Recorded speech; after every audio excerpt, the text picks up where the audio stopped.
But for now, North Korea is warning of war, saying it'll attack South Korea if its neighbor takes part in fresh UN sanctions.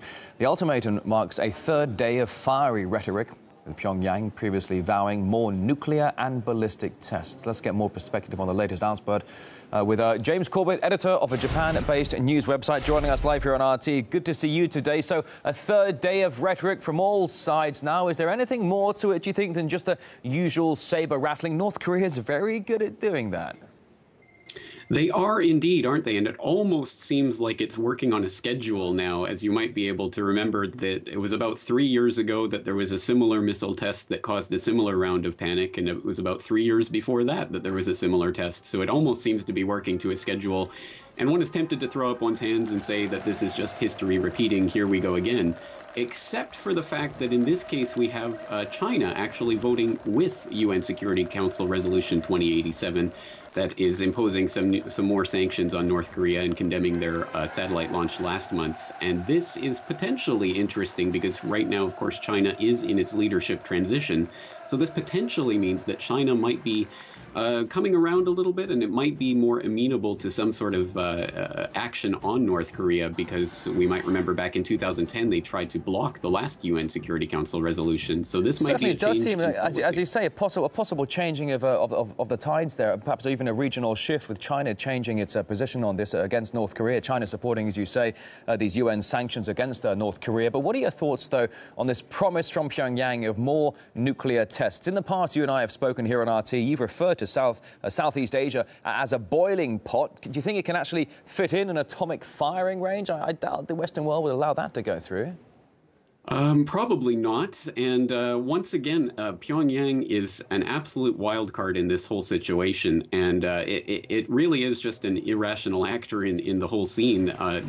It's been years now of carrots and sticks, and neither of them seem to have any effect. There seems to be periods of relative quiet and then periods of panic and threats and threats of violence.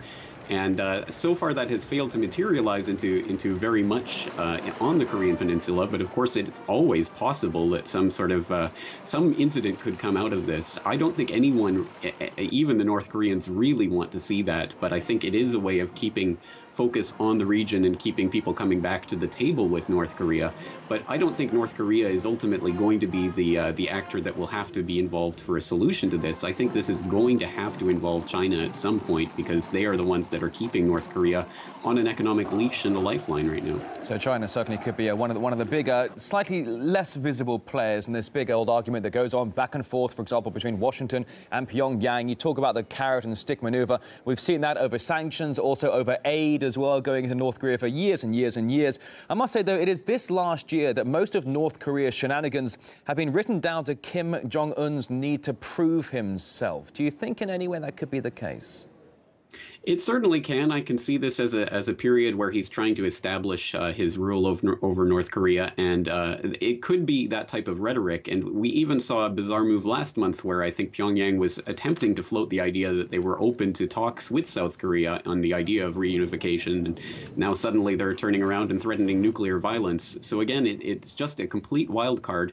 But it's interesting to note that the president-elect of South Korea, who was just recently voted in, is now saying that she is still willing to go ahead with the idea of talks with Pyongyang, and is still willing to continue with emergency aid to North Korea. So again, it looks like a lot of people are still willing to come to the table with North Korea. It's just a question of whether or not that will ever amount to anything.